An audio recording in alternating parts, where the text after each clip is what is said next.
मगर मोस्टली ये होता नहीं है ये केस। ये कभी कभार होता है और वो भी डेवलप्ड कंट्रीज में होता है। तो हमारा अमूमन जो खर्चा है वो आमदनी से ज्यादा होता है।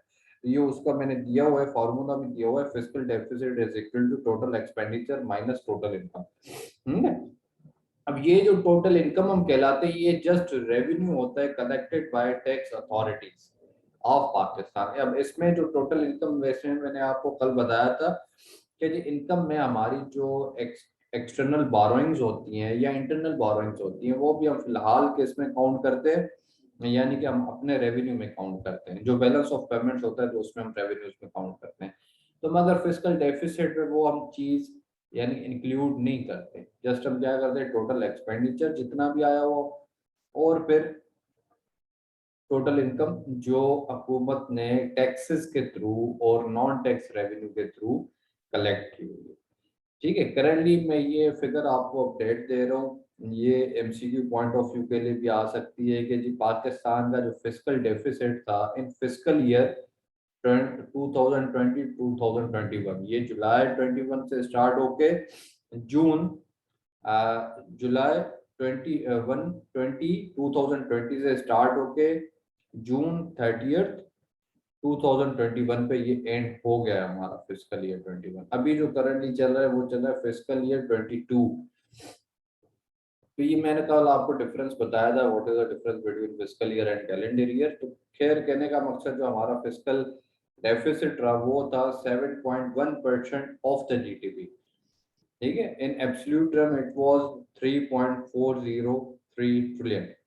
जो हमारा रेवेन्यू था वो था 4.7। तो अब आप ऐसे अंदाजा लगा सकते हो कि जी हमारा टोटल जो एक्सपेंडिचर आया होगा वो कितना आया होगा, अराउंड मोर देन वो होगा अपना 8 तक होगा, 8 अराउंड 8 ट्रिलियन तक होगा या उससे थोड़ा सा ज्यादा होगा।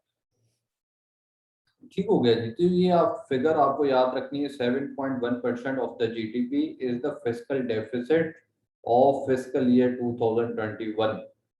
एब्सोल्यूट टर्म्स में पूछा जाए तो आप ये फिगर कोट कर सकते हो। ठीक हो गया, ये हमारा बेसिकली था फिस्कल डेफिसिट का। अब आते हैं कि जब ये फिस्कल डेफिसिट हो जाता है, यानी कि आपके अखराजात क्या हो जाते हैं, बढ़ जाते हैं और आपका रेवेन्यू कम है। तो अब आप क्या करते हो, यानी कि उन एक्सपेंडिचर से जो एक्सपेंसेस हुकूमत कर रही है उनसे हुकूमत मीट कैसे करती है। तो उसके मुख्तलिफ तरीके हैं, इसको फाइनेंस करने के, फिस्कल डेफिसिट को फाइनेंस करने के मुख्तलिफ तरीके हैं।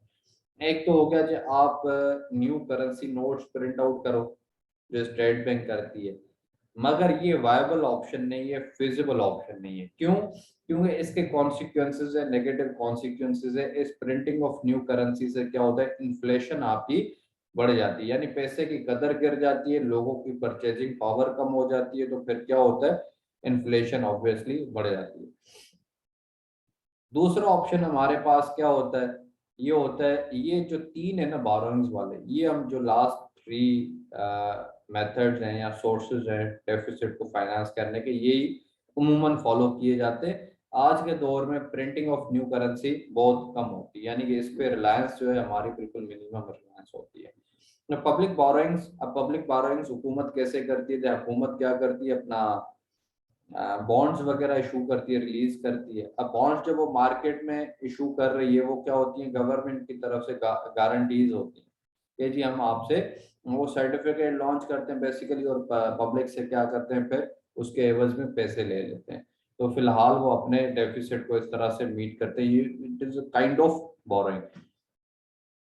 फिर होता है कि जी थर्ड हमारे पास ऑप्शन क्या है कि फॉरेन लोन्स होते हैं, एड एंड ग्रांट्स। ठीक है, हम आईएमएफ से जैसे लेते हैं, आईएमएफ तो एक आखिरी यानी कि हमारे पास हल होता है, मगर यूजुअली नॉर्मल सर्कमस्टांसेस में हमने यूरो बॉन्ड्स इशू कर दिए। नहीं है, यानी कि बाहर की जो मार्केट्स होती है उनमें अपने हम ऑफर्स रिलीज करते हैं, अपने बॉन्ड्स वगैरह रिलीज करते हैं। तो उनसे बाहर की बैंक से, कमर्शियल बैंक से या इन्वेस्टर से या मुख्तलिफ लोगों से हम बारो करते हैं।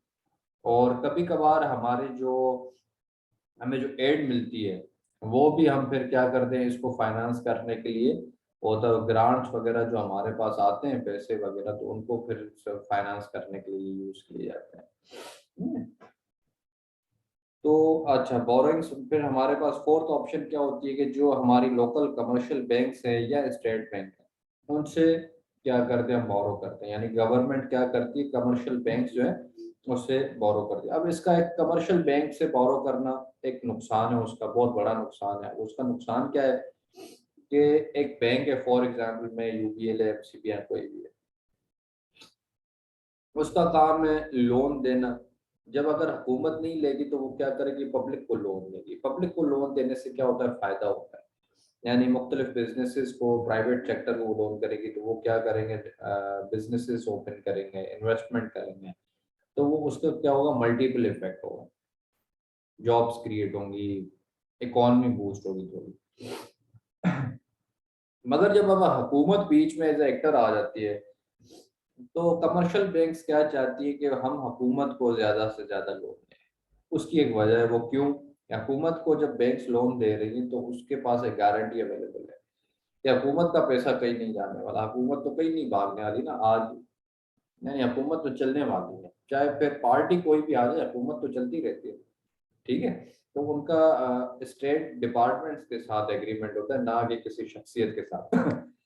जब आप प्राइवेट सेक्टर पे आ जाते हैं तो वो शख्सियतें उसमें इन्वॉल्व हो जाती है। क्या पता कब को कोई बिजनेस पर्सन बैंकरप्ट हो जाए, कोई बिजनेसेस तबाह हो जाए, लोग भाग भी जाते हैं अंदर से। वो फिर क्या करते हैं, अपनी सेफ्टी के लिए फिर बैंक गवर्नमेंट को सबसे ज्यादा लोन आउट करते हैं।